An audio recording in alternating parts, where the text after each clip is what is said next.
Okay, here we are again. Here we go again.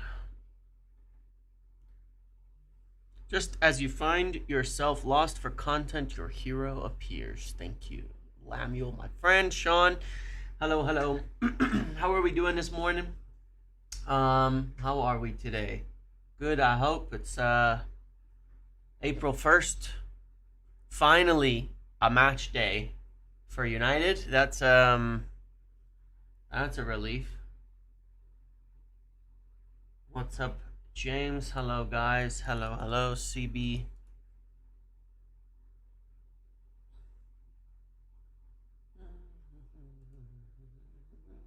Just let everybody file in here. It's a slow morning. A slow morning. Probably did I go do it?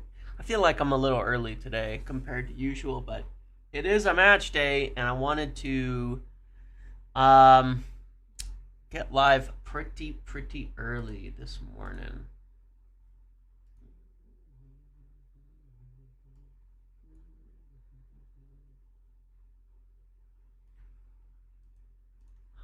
All right.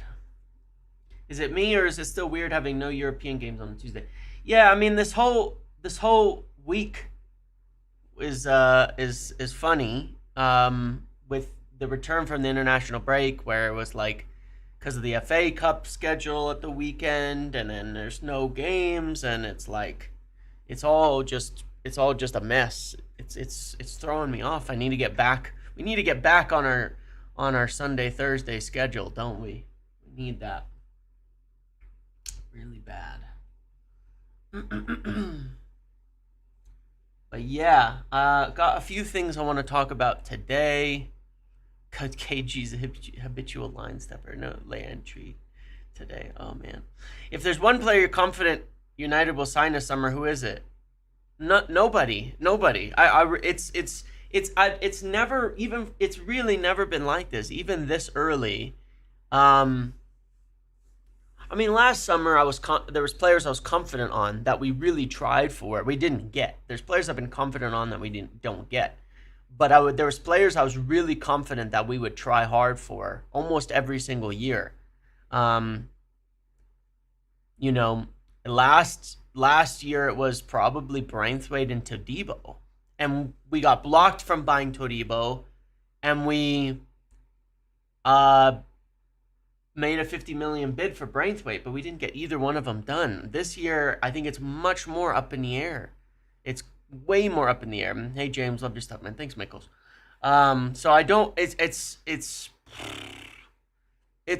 crazy. It's a very strange. It's a very strange year because of this. I've spoken about this before, but because of this like giant swing, this polarity between um not having any Europe and having Europe. I don't know, man. I don't know. It's there's such a big swing on the players that we'll go for. While you're all filing in, please make sure to like the video, like the live, do all of that thing. It really helps me. I'm trying to do better at being a YouTuber. I finally figured out last night, so I apologize if you I don't know if you get notifications when I post shorts. Um, but like I posted a bunch of shorts last night from the video because I finally figured out through the thing that does like the clipping and the subtitles and stuff how to have it post on all the socials at once. And I don't know, and so I'm finally doing some of those things that I should be doing. So yeah, I'm still trying to improve on that, but hopefully it doesn't. I don't know if it gives everybody notifications. Maybe I could turn people off. I think you have to tell people to smash the like button. Yeah, and take your screen and just smash it. James, top man, you good? I am Red Jedi. Good to see you as well. Suvik, hope you're good. Tuning into football in general after a while. Yes, yes, yes. Hopefully United get a result tonight. Yeah, well, hopefully we do. And there's a few things obviously want to speak about today. Now that I've gotten through all the waffle, but yes, please do smash the like button. few hundred people here and only like 15 likes, guys. You guys hate me that much. It makes me feel weird. You know what? Never mind. I don't like asking for it. I don't like it. I don't look for approval. Don't like the video. Dislike it, please. No, please don't do that. Anyway, yeah, what is on the register to talk about today? The Youth Cup loss, I want to discuss that. I want to talk about Mantato because there was a couple of interesting things that I did note, even in the minutes there. Hold your breath until we hit 1K likes. Oh, I'm going to die here. I want to talk about strikers again because there's been a lot still talk of strikers, and it keeps kind of like going around and round on certain things. And yeah, it's like, I don't know. It's an interesting one. And anyway, we'll get to it. We will get to it. We will get to it. And then I want to talk about the match, obviously, and we will do our squad vote because it's been a little while since we've done that. Since we've done our squad vote, obviously, we haven't had a Premier League game in weeks, and we have a really full squad available. So the last time we did a vote, we were like, well, this is the team because we literally have 11 players, and that basically is what happened. So now we actually have options. We actually have possibilities, perhaps, to do something different, mostly at the back, to be fair. We were still lacking in some attacking options, but we've got some. We've got some to discuss. So, yeah, let's get into the Youth Cup loss. Obviously, yesterday, United, the youth team went out in the cup. I don't know how many of you watched it. If you watched it in the chat, let me know. What did you think of the game? I've watched a lot of, not an enormous amount because you can't get a lot of the under-18 games, but I've watched the ones that I can. And in general, if it was your first time watching the under-18s, you probably have a pretty poor opinion of them. It was a poor game. It was a poor performance in general. Yeah, like I've seen a lot of those players put in much better performances than what they did yesterday, and that was not so good to me. We've seen better. We've seen better from a lot of players. I thought that obviously, this is kind of the danger you take a player like Cheeto Obi, right? For example, what happens and why I've been like, when we're going to speak about strikers later on, as I take Cheeto Obi and I say, look, here's the thing, guys. He was not supposed to be playing for the first team this season, like at this level, yet at all. Maybe a little bit of a debut by the end of the season to try, but he needs time to cook, time to develop. He needs time for the pressure to be off, and you can see that just being away from playing on a regular basis, the effect it has on a young player as well can be a lot. It can completely change the way that they play football. And it's dangerous to say, oh, well, we've got Cheeto, we don't need to buy a striker, and when's he going to play? How much is he going to play? How is he going to develop? What's he going to do? If you can make any excuse for Højlund, it would be that, that he's been playing this whole time when he shouldn't have been, as a striker, as the main guy, and that there's two ways to look at it. Like it's it's debatable which is a bigger problem, playing too much or not playing at all. But like, they take time. You got to give them time, and then you look at, but you more look at the judgments. One game, Cheeto's the best striker ever. One game in the under-18s, people watch, he's bad, and you get people saying he's nothing. He's crap, or he's this or he's that. That's the problem with when people see this and see one game or all of that as the wild swings that kind of go into it, and players need a lot of, he's very young. Look, I have a view of of players who have been in the first team. I think when they've been in the first team for a year or two, it doesn't matter if they're 20, 21, they can handle it. And I stop using the young excuse. And by that point, I think it's often a young excuse. But for players who are 16, 17, 18 that have not really played first team football, they do need time. And I think what you can see for sure is that we cannot go into next season with Hoyland and Cheeto as our two striker options. We cannot do that, right? That's not fair to Cheeto to say, oh yeah, now you've got to be that guy. And Hoyland hasn't shown enough to be leading the line either. So we've got to do something there, obviously. But it was a tough performance from a number of players, just in general. I don't want to single anybody out, particularly at the youth level, because they were just not great, and that's okay. It happens. It happens. It's like, it does happen. But I think it can give people the wrong impression about it. But at the same time, it's why I always try to temper expectations on the youth level and say, look, there's a lot of good players in there. There's not 8 players who are first team United players. It's, there's a lot of good footballers in that side. But getting the step up to United is huge, and to the first team is huge, and you'd be happy to get a couple to come through. And I think that's what we can expect in the end. So, I definitely suggest, watch more of them if you can to get a better idea of what they're about, because they're better than that. And there are a lot of good players in there that perform better. But it's also why, one of the things with young players, you get ups and downs on the performances. I did want to talk about Mantato, though, because one of the things that stood out, unfortunately, in that game as what I thought was really bad mismanagement in it is that when Mantato came in, he was great. He looked exactly why you play him. Now, one of the problems you have at the under 18s level is that he's kind of not a position for them. Like he's sort of a winger for them. But they made some very strange subs in there. Kukanki came off at left back then. Mantato came on. He was incredibly threatening down that right side with Camison.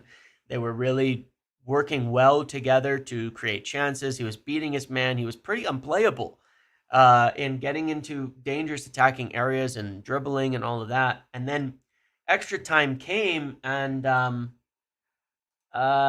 he was like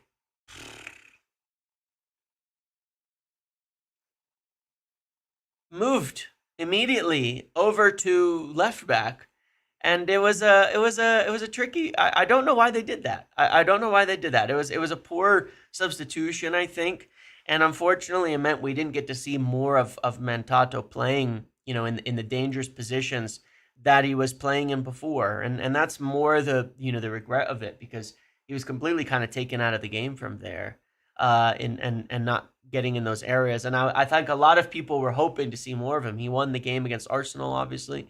They scored the winning goal. And, I was hoping to see the same here against Aston Villa. If Amos was available, he would have stayed on the right. Yeah, for sure. Yeah. I understand why it was done. It seemed like kind of backwards that it was moving him away from the attacking area. I get why, but it's part of it that he doesn't totally have a position at the youth level that is completely nailed down on the under 18s. Now, one of the things I did note, more importantly, is that when you watched him on the right, one of the things I spotted very early on during the play is when United would lose possession, of course, he works really hard to come back, but he would almost automatically drop into that right wing back position.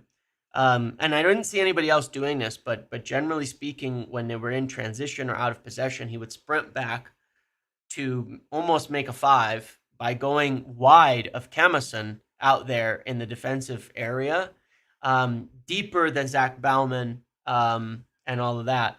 So he obviously has a natural tendency to drop into the wingback position on that right side while still maintaining that he was attacking really well. And it reminded me a lot of Ahmad when he plays at wingback. the tenaciousness, all of that, getting back, um, to that position. And the important part about that is if it's a player's natural tendency to do it, because they're not playing a back five at the under 18 level or back three. Now, he might have been instructed to do it anyway, but he did it naturally, like instinctively every single time, turned and ran back there. Okay. Um, he did that a lot, and he did it every time they're out of possession. And I thought that was a good sign to say, look, it's a lot easier to get a player to play wingback when their natural instinct is to do wingback things, because it's not, and there are players who, that will accept a role like that and say, yeah, I'm happy to do that. And I think it helps that he's played as a defender here and there, because it's harder to get wingers to want to do that than it is to get players who've defended a bit to do more. But I think it makes him perfect right in the middle, and if he has those natural instincts to run back at right wing back, then that's great. Then that's what we want. That's what we see. That's the ideal thing for me. That's something else that's going to improve the team, and give him a better chance at making it into that spot at right wing back, which is what we need from him in the first team. So I thought it was good to see those natural instincts as well. Obviously, you can see he's got the things that we've talked about that Amarim values. He's great on the ball. He loves to carry it through space. He loves to take a man on and win. He's tenacious. He's physical despite not being the biggest player, and he gets back and defends well, in the position that he wants. Makes him a perfect wingback. It makes him a perfect wingback. He's got it. He also, I thought it was good to also note that he's very comfortable going inside and outside. He's comfortable with both feet. These are important attributes for that position too, so you don't get completely one-sided. So that was a positive to me, because again, there are obviously he's getting that new contract, and there are real plans to get him into the first team by the end of the season. So I think it was just good seeing him naturally gravitate towards the role that he's intended for, and that we know he can be, and that's a good thing as well.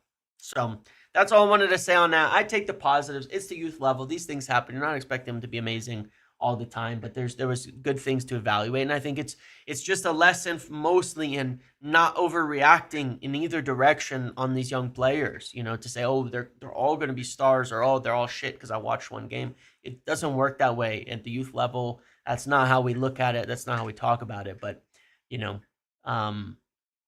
it's just that you just got to evaluate, and look through the situations overall. Moving on to strikers. Let's get to that now, and I'll pull up this thing from Laurie in a minute. One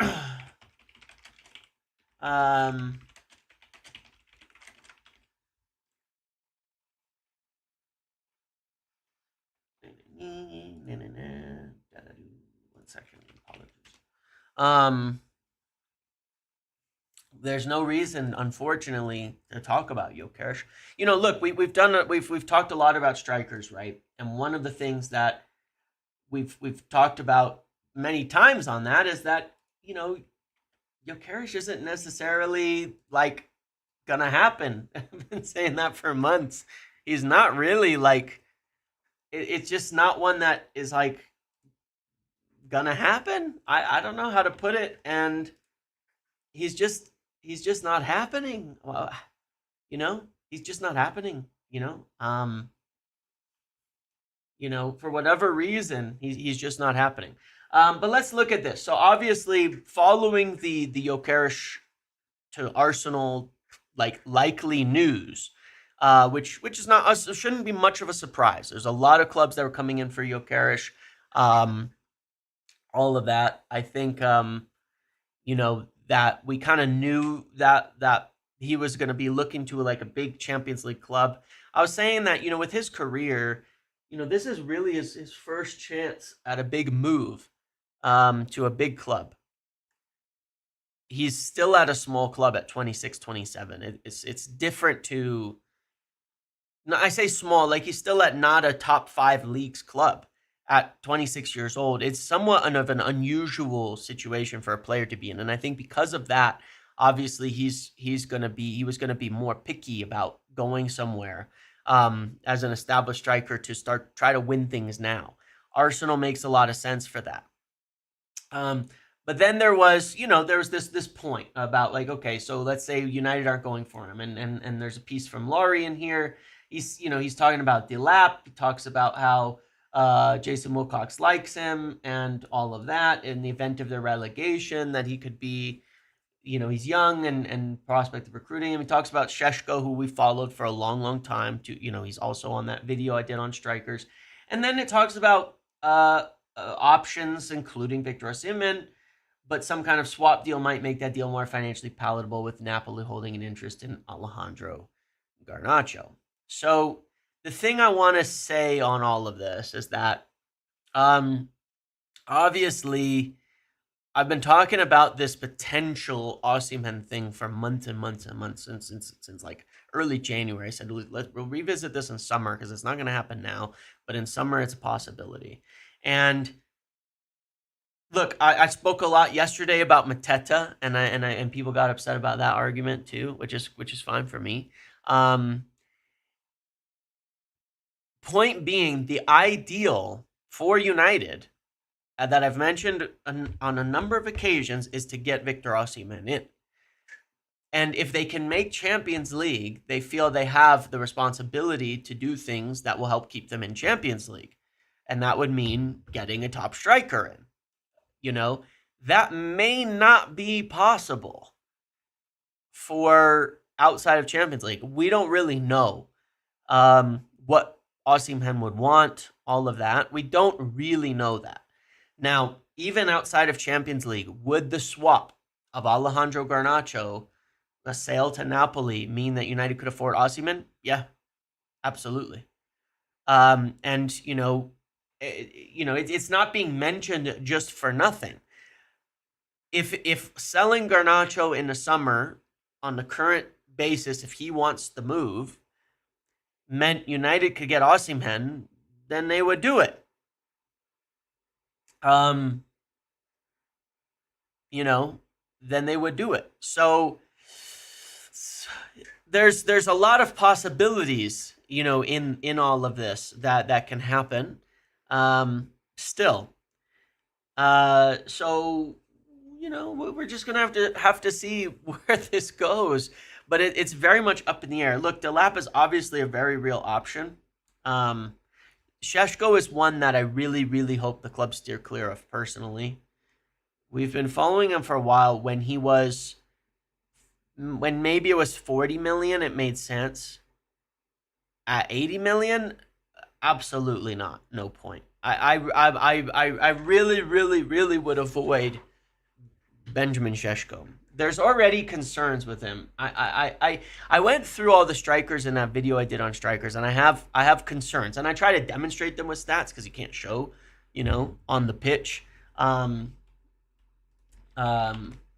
the Napoli president say the issue with Garnacho was with the wages? Yeah, and look, the thing is that if we were to proposing a deal that allowed us to get Osimhen, then it might make a bigger difference and things like that. And we'll see where we finish the rest of the season too. But seriously, I would not sign Benjamin Sheshko. Like, there's red flags in how he plays, where what I see with Benjamin Sheshko is another 9.5. Just another 9.5. With great traits, mind you, good physical traits, speed, physicality, all of that. But he's another 9.5.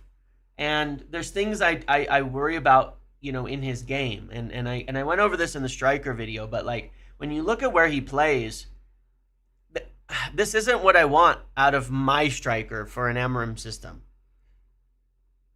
He's not really a channel runner or a box occupier. He is kind of a pick up and dribble player. Well, we already have players like that for the 10s position.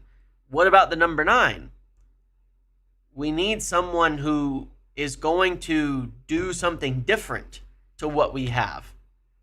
Otherwise, he's just going to become another number 10, where we say, well, he's a good player like Xerxes, but he's not a number 9, so we don't need that. That's not going to do anything for us. And he's, and he's young, and he's talented, and he's fucking huge. And he's got a good goals record and all of that. But at the same time, I still look at it, and I'm just like, there's nobody going to be in the box. And one of the problems that we have is box occupation, is nobody's in the box. And when you look at some of the other numbers with him, I look at it and I think, why is he rated so highly for passing to the box? His accumulated XG is very low, but his goals are high. What does that mean? That means he scores way too many goals, but he's actually below average at getting into goal-scoring positions. Though that can be like there's these red flags of like players finishing too well, and like are they just finishing too well, more than are they a top player? And I look at it and I think, well, he's only got 10 goals in general, but he's only accumulated 8.5 XG on the season. I don't know that that's good enough. He scored, like I look at it and I think, well, hang on a second. We also have the same kind of problem with Rasmus Højlund, where he doesn't accumulate a lot of goal scoring chances. He doesn't get himself in a lot of goal scoring positions. He doesn't bring himself into the spaces that you want him to be in as a striker too much. That would be my main concern with Benjamin Šeško, is I feel like he drifts. His game is drifting and using his superior pace and physicality in Bundesliga, and he shoots well. But beyond that, I'm not so sure what else there is fully on the table with him. So those would be my main concerns with a Benjamin Šeško, is those measures, from a statistical standpoint. Now, I have, to a degree, he scores a decent amount of long-range goals, but probably explains that. It does, because he's got a very powerful shot and a big shot, but that, like, it's hard to describe why that can be a bad thing, because you want someone who's there, I don't even think he's got like, I don't know, I just don't think he's got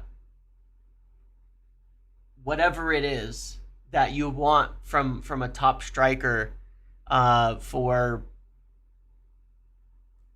what we need. I think that he suits the big spaces in Red Bull and all of that. But we need someone who... There's two things, right, that an Amorim striker has to do. And it all ties into how we play. Number one is they of course, they have to be able to run the channels well. They've got to be able to run the channels well. Because that is one of the key parts of his build-up, is being able to send the ball into the channel and chase it into those areas. That's one aspect. But it's only one aspect. And the other aspect is box occupation, because Amorim teams also have high possession. His teams play in a fairly strong hybrid. Like, I was trying to show this with the stats the other day about this, like, the style here. I'll pull it up again so we can look at it. Like, when you look at United stylistically, good on counters and good in possession. You want both out of a team. And if you compare it to his Sporting sides, you can see that. Fast and high possession. So it's a type of thing where you want to be able to not only counter, so it's not just running the channels, but it's not just possession based too. So he needs a striker who does both. That's why Gyökeres is such a strong player for him, and why he was so prolific for him.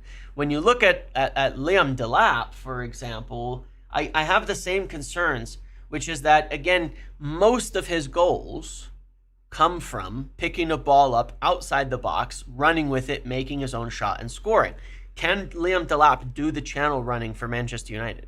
100% he can. He's good at it. He's a good footballer with good traits. 10 goals.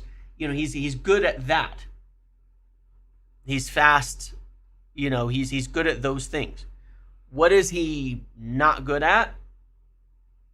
We don't really know, because in the Premier League, I'll try to see if I can see this as well. In the Premier League, they don't have a ton of possession. You don't get the ball a lot.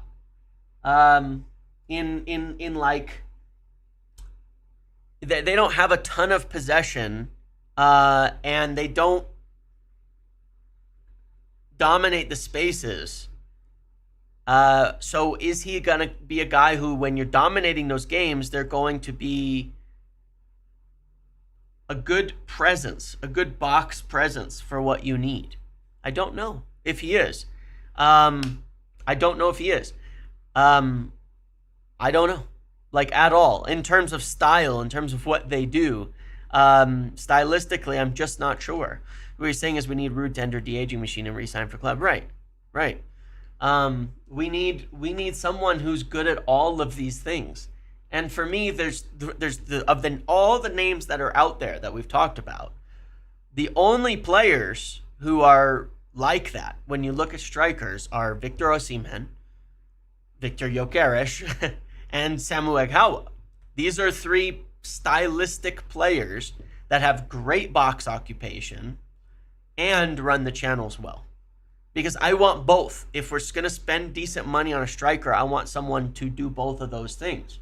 That is what matters to me. I look at that and I think I want somebody who can do all of those things. As a young player, Aghawa does that. As a more experienced players, both Gyökeres and Osimhen do that. And you can really see it, when you look at their things like their heat maps and stuff. If you watch them play, you can see it as well. But you can see Gyökeres here. This is not just a channel runner. It would be a really big mistake to say Gyökeres is just a channel runner. And that's where I go off boil on Delap. I'm like, I don't know, man. Because I get the channel running aspect, but look at this box occupation from Gyökeres. He's so good in the box. That's what I feel like gets ignored about him, because you see the flashy goals. And you look at Osimhen, and same. He's very, obviously, he's established himself as a very good box striker. Lukaku does all this. His finishing is just awful. And look, young Lukaku, when we first signed him, was a complete striker. He was fast, he played on the break, and he was a bully in the box against smaller teams especially. He was good. And I look at those and I think, yeah, these are the strikers I want, because you lose that box presence. Aghawa as well, you can see. You lose the box presence with a lot of these other strikers, and that worries me a bit. That does worry me a bit. That when I watch United play, the biggest complaint I have 90% of the time is that we have no box presence. We have few players in the box. We have few players attacking the ball. We have few players who are in the right spot for easy goals. How many cutbacks do we score? How many times we get down the line, we cut it in, nobody's there? How many times we're not running front post, back post properly and doing these things from the striker position? So many times we don't get those types of goals that would elevate us. The easy goals, the goals in the box, those types of things, and that is a bit of a concern to me. That's why I'm personally higher on these other ones. And when I look at part of the thing that does throw me is when I look at Osimhen and I say, you want me to look at Mantato? Yeah, and this is one of the reasons I like Mantato. He's a good channel runner, but he also does score goals in the box. He's a balanced striker. He does a lot of things. He's good at getting into the central position, and he's good at running through these different channels. Jonathan David probably shows up decently here as well. I know that people don't like my Jonathan David takes. That's okay. Am I spelling it wrong? I feel like it doesn't have an H. Yeah. There we go. Same thing. He's balanced in that respect. That's why he scores goals and gets assists and stuff. I'm well aware of that. I don't like Jonathan David, and it's hard for me to explain, but I just don't think he's very good. Um, but look, it's like that is still positionally he makes sense. But the thing that kind of doesn't really add up for me is, like, let's say Osimhen is your ideal guy. Well, Delap is not the same, and Sheshko is definitely not the same. So I feel like they would be these, like, this weird, like, I feel like those three names together don't make sense. Do you get what I mean by that? Osimhen, Dilap, and Sheshko. Do you get what I mean by those three names together don't make sense? Like, when we went through all of the tens, I looked at them and said, these make sense. They're mostly all, the ones that we're linked to right now, left-footed or good with both feet, strong dribblers, strong carriers, creative and good goal scorers, like very well-rounded. But they had a lot of similar attributes, especially on the ball. I look at Osimhen, Dilap, and Sheshko, and I think those are not at all similar strikers for me. Like, I get it, like, a striker's a striker, but, like, are any of these similar, like, at all for me? Because for me they're not. Are they similar for you? Um, uh, because they're not for me. And look, I think that doesn't mean they're not good players. I just, um, yeah, I don't know. Like, I think Osimhen, Mateta, and Samu Akawa are three very similar players. I think Dilap is different. Now, look, with Dilap, one of the unknowns here on Liam Delap is that he's playing in a team that doesn't have the ball much. That's still a major unknown. Is that he doesn't have the ball. He's in a team that doesn't have the ball much. So how do we know how he would do in the box with a team that has a lot more possession? Because when we aim to be a possession side and have the ball a lot, we don't really know how he would do. I don't know what he's gonna do when he's in a team like that. Um, that's my, like, wonder. You know, he only scored 8 goals in the championship last season for Hull. 10 goals this year. I don't know. He's a prospect, and I'm okay with, like, having prospects, but oh, fuck off. Jesus Christ.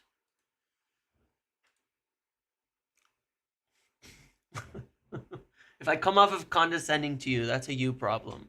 I'm not a very condescending person. um but yeah, Liam Delap, he's good. I don't know. It's all opinions. It's all opinions. I'm just concerned about that I don't know that he has what it takes to make the leap to a team that holds possession, but that he's a player who will just get it on the run. Unless you're telling us how right you were about Ten Hag. Absolutely, absolutely, and only because, um, only because the amount of stick I took over that for like 2 years, from when we first got Ten Hag and people were praising him as the savior, to when people wanted to keep him after after the cup and all that. Only because of the amount of shit that I got for it. Only that. That's just good natured ribbing of giving it back. I get plenty of things wrong, and all of that. Plenty of opinions wrong. Um, but yeah, Delap's goals, have they come against good teams, the likes of? Well, it doesn't really matter, you know. It's actually, that's sort of not my concern. I actually would like to see how he does against teams where they have more possession. You know what I mean? Um, Osimhen swap won't help FFP. It absolutely will, but that takes some financial understanding, which is not certain people's strong suit, is it? Let's look at Delap's goals here. You can't be condescending if you're just always right. Exactly, exactly. You know, Aston Villa, Southampton, Fulham, Chelsea, Tottenham, Brentford, West Ham, Villa again, Fulham again. Certainly some teams he likes to score against. Um, yeah, I don't know.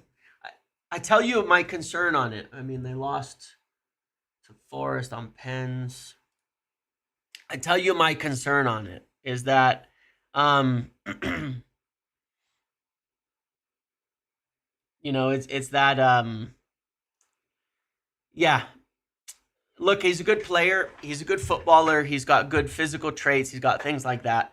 But I'm just not sure he'll make the leap. Like when I watched Ipswich play against us with 10 men for 50 minutes, he didn't do anything in the box. I thought he didn't do anything for me. He didn't look like he looked like he looked like he actually got really frustrated by the amount of like coming up against so many defenders and the lack of space. He looked really frustrated by it, and I think that he lost his head a little bit in that game. And that's to me is just like a little bit of a mark. Now we have good center backs, but you're gonna come up against that a lot again when you play at United. You're gonna play against teams that load the box, and he just doesn't have that experience. I guess what I'm saying is he's going to have to learn how to be a box striker at United. I'd rather get somebody who's doing it already, because there's young strikers who are doing it already. And then there's ones like Mantato and Osimhen that have been around that are doing it already. But honestly, I think at the end of the day, what it comes down to is we will get very likely Osimhen, Delap, or Mateta. I think really those are the three most likely player. Playing low blocks means you need to be good in the air. Yes, good in the air does matter. Winning your aerial duels does matter. Headed goals do matter as well. That was the other concern, I think. Liam Delap, 0 goals with his head. That was my other concern on that, is like, I know these are silly, nitpicky things. I know they're stats, but I think they matter. I look at Osimhen's 6 goals, 6-headed goals this year, by the way. Here, I should probably put these on the screen. Let's look at these guys, because I know I went through this. Aghawa, 3-headed goals. I'll go back to Osimhen and show you. 20 goals, 6-headed goals. That was 6-headed goals. Go back to Serie A, 5-headed goals. So he's a player who's good with his head. He's good with his head. You go to Delap. I get 10 goals this season, 0-headed goals. Nobody in our team scores fucking headers. When is that going to change too, right? I mean, that is one of the reasons we have struggle in the box, right? Nobody scores headers. Those are concerns for me. They just are. They are concerns for me. I can't look past it. When I watch him play, I think there's a good player there that's just not complete. And I think we're going to be buying another striker again. And I don't want to buy a young striker that we have to replace. Let's look at Mantato on that. I don't want to buy a young striker that is another prospect where we just load up with strikers. Mateta's not scored any goals with his head either, interestingly.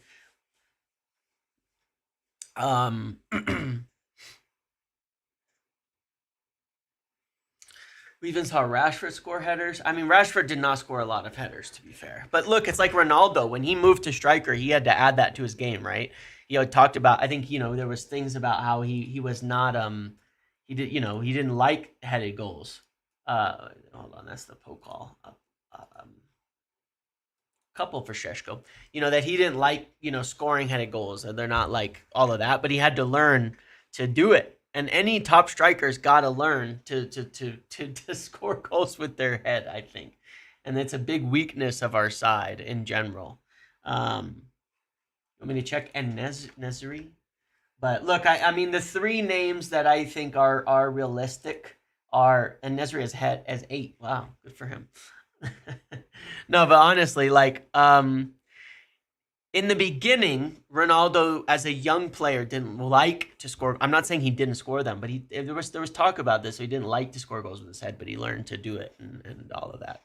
Um, but yeah, I think it would be a mistake. I think it would be a mistake to get a player who, yeah, I just think it would be a mistake. That's all. I think it would be a mistake to get somebody who's like that, who's not that well rounded, and I think again is going to be learning to. Wow, yeah, that Retegui guy has a lot of goals. I mean, look, this is sort of an example. 22 goals for Atalanta in the league this season. That is wild. And we bought the one with 9 for 72 million. Lord have mercy. Yeah. I'm looking at him. He's got quite some numbers, doesn't he? But this is what I'm talking about. You can see he's also a good box occupier. And look at these goals. I mean, 22 goals in the league, and look, inside the box. It's impressive. It's very impressive. I mean, he's beating his XG by quite a lot, which maybe he'll come down to earth, but he's still generating a hell of a lot, you know. But yeah. Anyway, I like I said, if we can move Garnacho for to help get us Osimhen, then I think that's a real possibility. I think that will maintain a real possibility, and the possibility of Garnacho leaving is still higher. But obviously Delap is a serious option. Obviously he is. He has been. He is. I've got my concerns with it. Doesn't mean I won't back it. Doesn't mean I won't support it. Doesn't mean I won't hope it works out if we get him. I think he's a good player. I just think he's going to have to learn to do one of the main skills as we become a more possession-based team over the years, and we will become a more possession-based team by next season. So I think he'll be good in some aspects, but I think we'll struggle to break down low blocks, and he'll have to learn how to, I think he'll have to learn that job because he's not done it before at a professional level. He's not been that striker at a professional level, and I would like us to get somebody who's been that guy, who's been a player who's not just that. So we'll see. And then I think Mateta is the other potential. If there's a cheaper option, if Delap goes elsewhere, something like that too, then that is a potential. But those are probably narrowing down to our 3 main strikers, I would say, is Osimhen, Delap, and Mateta. So we'll see. There was a question that I wanted to answer there. It says the fact that United being out of the FA Youth Cup will maybe push some of the youth further into the first team. And the answer to that is essentially yes and no. I mean, the plan for the rest of the season was to move them up, but obviously there's less reason to move to hold them back now. Mantato is definitely earmarked for the first team. I don't think we're going to get a ton of players coming to the first team, though. I think that yeah, I don't think we're going to get a ton of players coming into the first team. I think that we're going to see, obviously, Amos there. We might see some more Cheeto, and we might see and we'll see Mantato come in. Beyond that, I'm not sure we're going to see a bunch of I'm not going to say we're going to see a bunch of players come in, but it does make it easier where you say, yeah, look, when Mantato was training with the first team, will he be back training with the first team soon? And Kone, yeah, I think Kone as well. I'm not sure Delap is much better than Rasmus. That's my concern too. Like, I think both are good players, actually. And I think that Rasmus in a team that was transition-based, like we were last season, would score more goals. Like he did. But the more we need possession, the more we become dominant, the less we play in transition, the worse those players look. Why does Rasmus look so much worse this season than last? Because we're asking him to be a striker who helps more in possession, and we are less in transition. We're attacking slower, and it doesn't fit his skill set. I see the same problem with Liam Delap. But we don't know because we haven't seen him in that kind of team. But that's my concern. It's the same problem there. And I think both will be better players in teams that play transitions. Now, as we get good and we attack fast and we play possession, then I think they'll get goals, but I think they're only going to get half of the goals we want, and we're going to still be wanting when it comes to those box strikers. That's how I see it. I mean, when you look at Cheeto, and even in the under 18s game, even though his touch was off, his finishing was off, look at his positioning in that game. He was in the run, but he's also really good at occupying the box and getting on the end of chances. He probably should have scored a couple. And that's a top striker to me, is someone who can do all of those things. So we'll see. Look, I think Delap is better. I think Delap is better than Hoyland too right now. But I'm just saying, stylistically, I think they fit more transitional sides than anything else. Let's move on to the pre-match. Obviously, yeah, we've got a game today. Can you believe that? It's like a miracle. United play football today. Men's first team football today against Forest away. Well, let's see. Where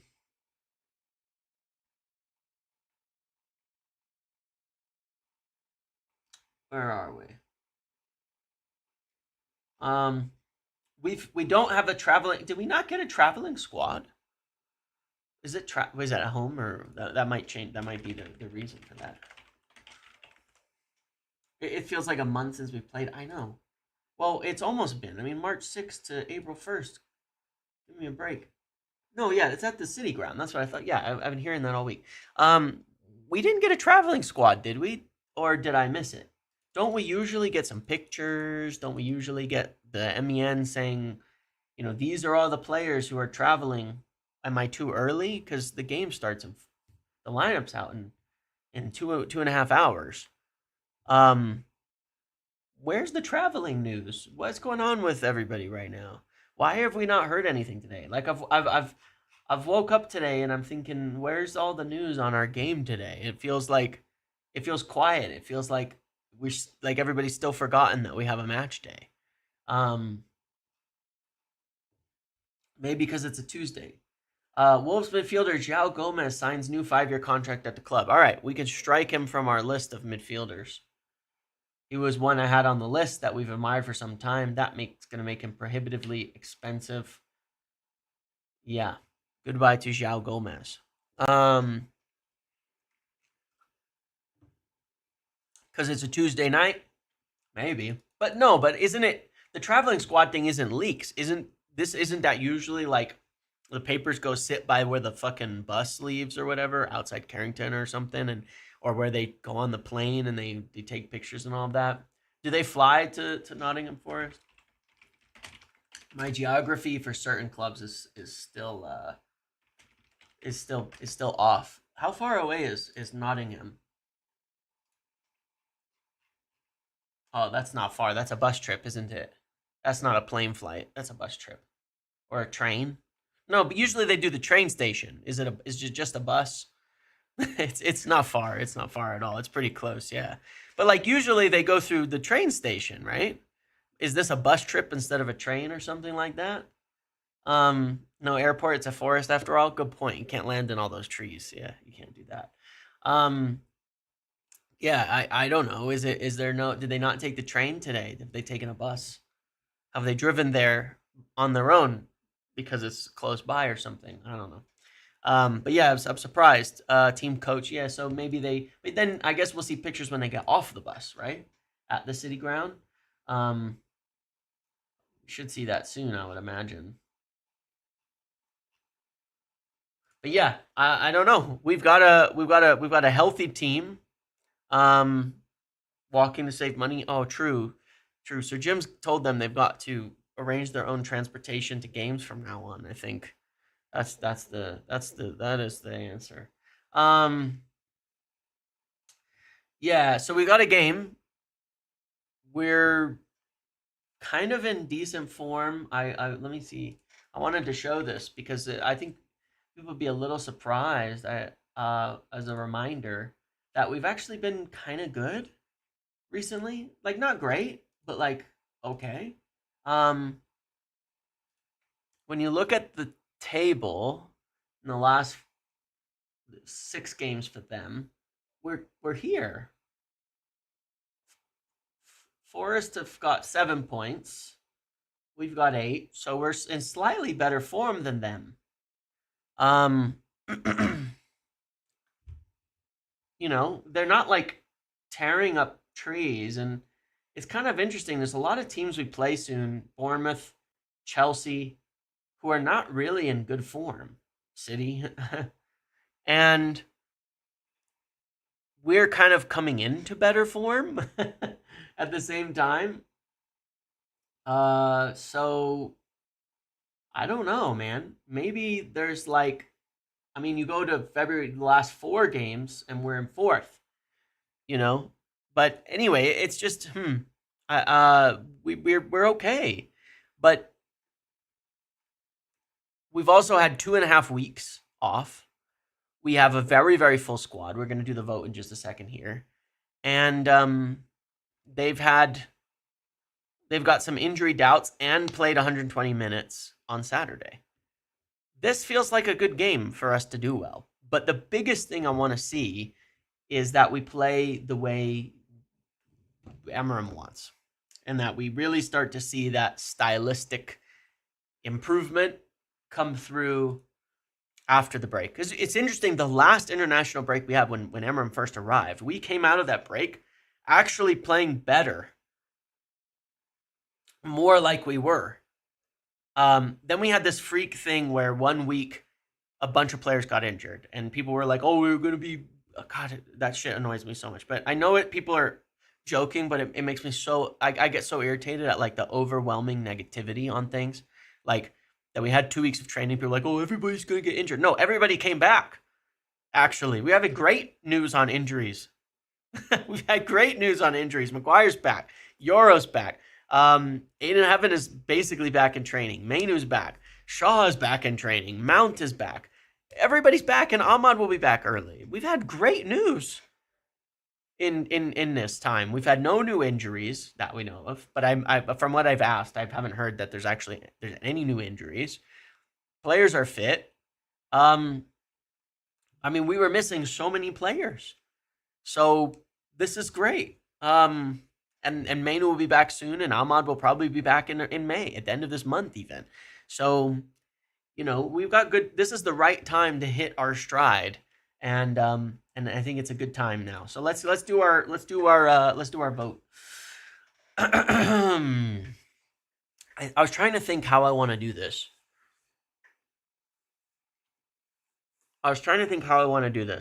I'm gonna use everybody who's available, because everybody should be available to start for the vote. I'm still trying to figure out, when we do these votes, how we might even have a goalkeeper. Yeah, we might have by India on the bench. Can you believe it? How we do these votes, because I still look at like this like Bruno midfield thing, and I want to ask people, like, do you guys want how do I arrange this? I don't know how. Let me ask a question.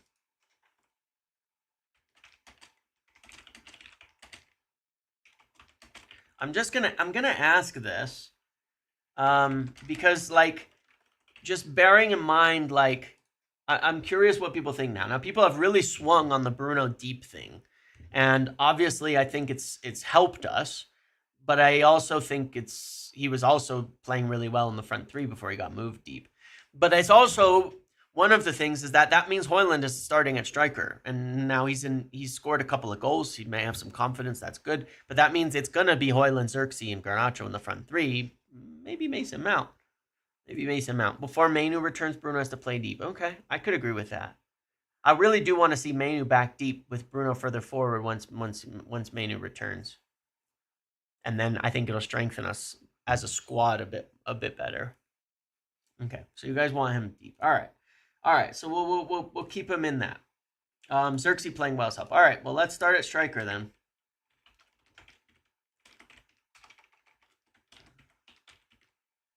Garnacho needs to be dropped for Mount. Interesting call. Maybe. So at striker, are we going to ride with Højlund, who's got a goal in his last game and scored during the international break as well? Do we think he's in form now? Do we think he's riding a hot streak, or we just, even if he wasn't, we don't really have any better options. What about Xerxes, Mount, and Garnacho as a front three? Unless, no. No.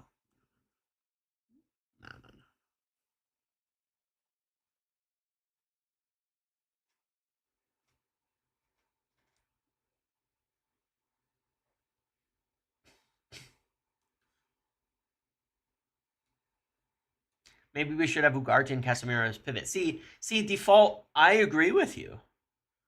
I would like to see Ugarte and Casemiro in the pivot together, where Casemiro can be in the free progressive role. Ugarte can be the defender, the shuttler, and Bruno will be in the front three. I'd like to see that, personally. That would be my ideal choice. All right, so we've got Højlund for this one.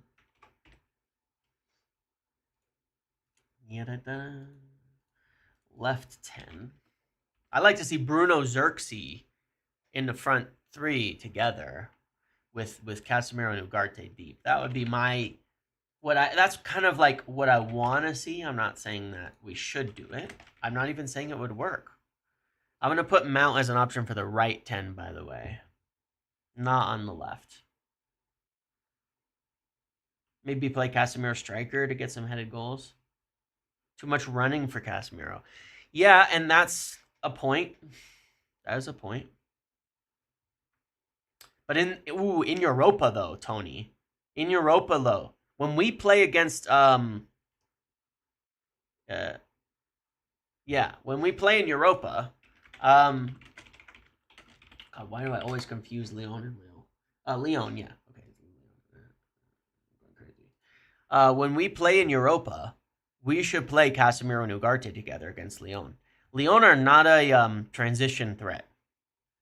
They are not a transition threat. And I think that if we lose possession and we end up defending deep against them, Casemiro and Ugarte is great. But also it means Casemiro can help us in springing the attacks forward and is not needed for that transitional threat. I really, really, really would like to see us play Ugarte and Casemiro together against Lyon, especially away, and then play, Bruno, Xerxes, and Højlund or something in the front three. I think it would give us good balance in the team and give us a better chance of winning in that game. Lyon are not a transition threat, and I think we can utilize that. I think we can utilize that. All right. Right 10. Garnacho. Mount. Can't wait to see our bench tonight. Sure, it's going to be the strongest since Bruno's arrived. Probably his first game maybe was a little stronger because he started Casemiro and Eriksen, remember? So we had like Ugarte. Who do we have on the bench? We had like Ugarte, Mount. We had a lot of players on the bench that first game. Ugarte, Mount, Xerxes, like who else was on the bench? Maybe Yoro. Yeah, I want to say, but similar. Now Garnacho playing on the right has been in decent form as well. I think he definitely plays better on the right. And Mount's not played yet, so him coming as a sub makes sense. I think we'll probably ride with close to the team that we finished, that we played against Leicester, right? This was the team we played against Leicester, was this front three and Bruno and Ugarte deep. I think that's probably what we will do. We don't have a ton of options here. I mean, there's no way anybody's dropping Bruno out of the side, so I just give you 3 Bruno options. But I think we'll probably ride with what we did against Leicester. I mean, we played well. We played okay, but we won the game pretty handily.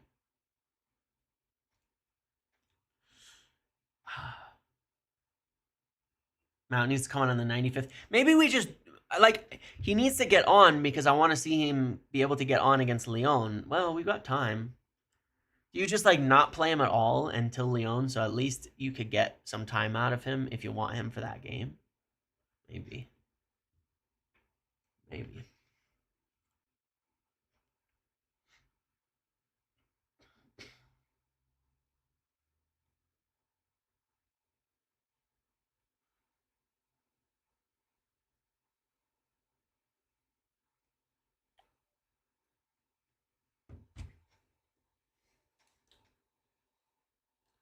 Might as well just start Mount for the 20.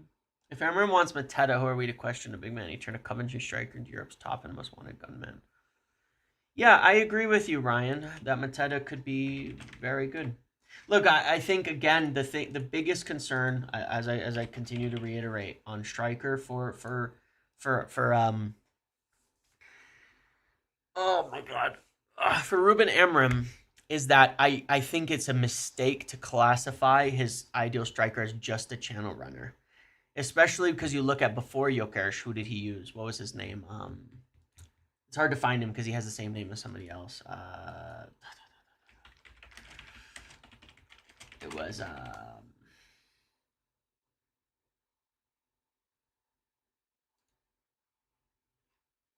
my god, man.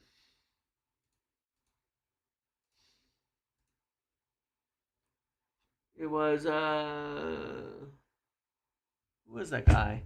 But he got a lot out of his winger. I mean, Gonzalez scored a lot of goals those seasons. His wingers were scoring goals, and his striker was more of a possession guy, almost like a false nine, but not quite. I can't remember the name right now. It's eluding me. I have to go back to that season, and look at it. Thiago Santos, is that who it was? Yeah, I think you're right. Um, but yeah, he's definitely used strikers who do both. Paulinho was the name I'm thinking of. Yes, Paulinho was the name I'm thinking of. Yes, and he was more not like I wouldn't say he was like a false nine, but he was closer to that type of player than than he was like a straight goal scorer, and he was good for him, and he won his first title with him. So that he was a really good player with that more the goal scorers coming spread like Amram's team spreads the goals a lot, but I'm saying both of his strikers that he's used are different, Jokeres and Paulinho. But one of the things that what they actually both have in common is less the channel running and more they were really good uh like in the final third in possession. They both excellent possession. So that's the thing is I think that like the aspect of channel running is actually the is one factor. It's not the factor. At left back, this should be an easy one. Anyone answering differently is banned on site, aren't they?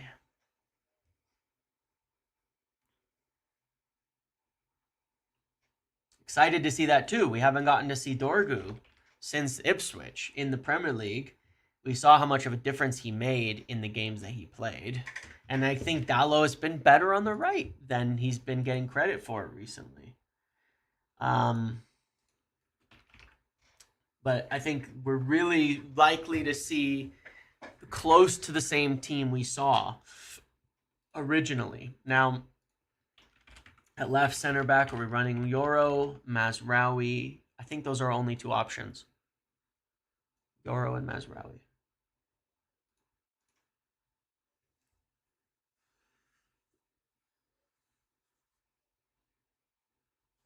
Dallo's been better on the right.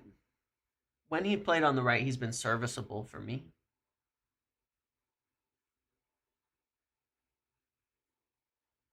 First 100% pick I've seen. Yeah, I mean, look, I don't think there's a person on earth right now who would say, you know what? Don't want Dorgu on the left. Put Dallo there. Actually, you know what? There's so many weirdos. There's a small contingent that are like, oh, Dorgu shit, the same as you get the Ugarte stuff. Um, No need to rush, but we don't have many options. Because Heaven started against him. Remember, we've got Mazraoui, Delict are the only two, and Lindelof. I guess we could go Mazraoui, Delict, and Lindelof, but we're playing against a transition team. I don't think we can play Mazraoui, Delict, and Lindelof. I do not think we could play Mazraoui. Yeah, like we cannot play Lindelof or Delict wide against Nottingham Forest. We probably need Mazraoui and Euro as the wide center backs, I would imagine. Maz, Maguire, Delict. Do you think Delict can handle it in the wide areas? I don't know. I think he's not bad, but I think that's risky. It might be Mazraoui, Maguire, and Delict, mind you. But I think, it's a minor thing for Lenny. I don't think we have to like completely baby him.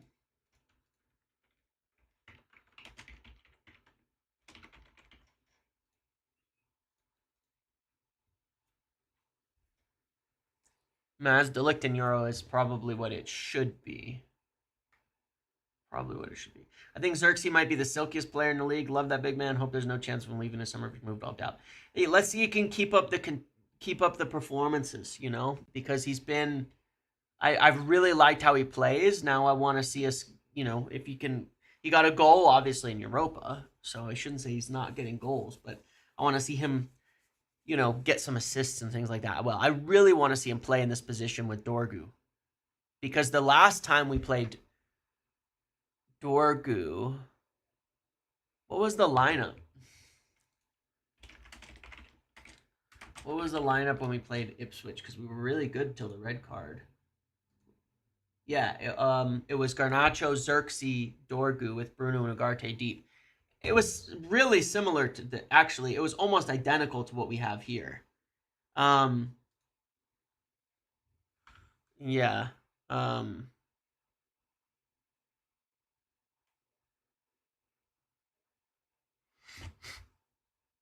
It was really, really similar to what we have here. So, and I think we were playing really well. And I think that I think that gives us a real shot. Hello?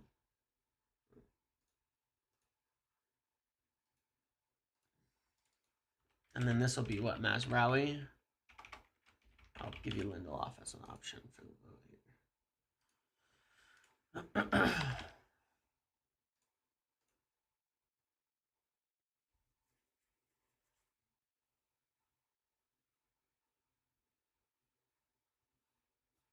Yeah, I mean, it was when we played against Ipswich, it was this team, but with Maguire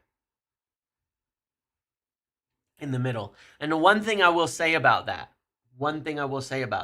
as opposed to Delict, where I still think people are underrating it, is that when we're playing against a team where we're going to have the ball, we need the passing.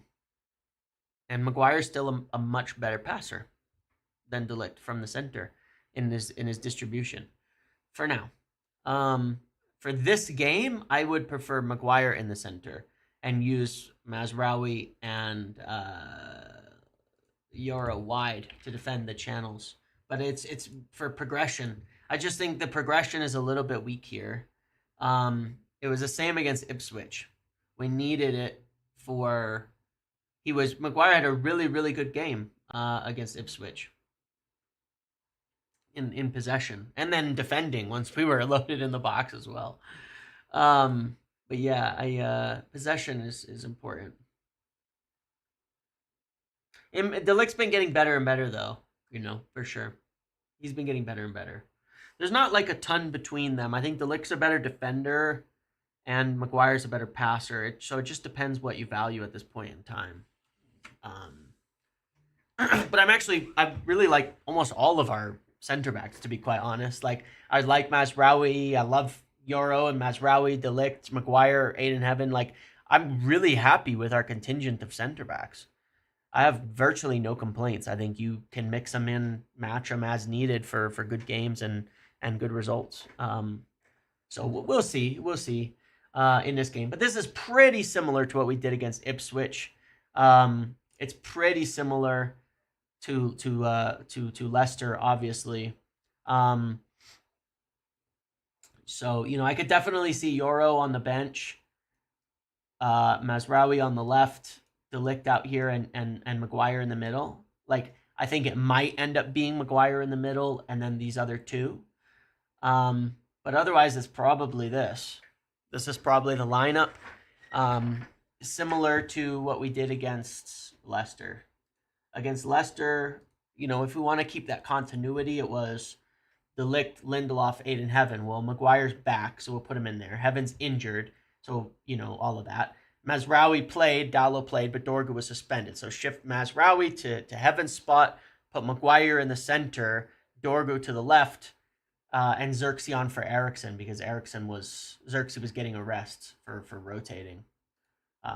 So yeah, I think this will be what we do. We've got 4 or 5 days until the City game. Yeah, we'll see. Oh, is there some team news finally on like traveling and stuff? Hold on. Is there anything out here? Did you say that you saw stuff? Or are you baiting me? I got baited. You deleted it. Anyway, yeah, there is no team news on travel. So we'll see. I'll do a little brief live before the game. Once the lineup comes out, I've got some work stuff to do, but then I'll be there at 7 o'clock. I'll do a little bit of a live to just kind of yap about the lineup beforehand, and then I will go. What will I do? And then I will.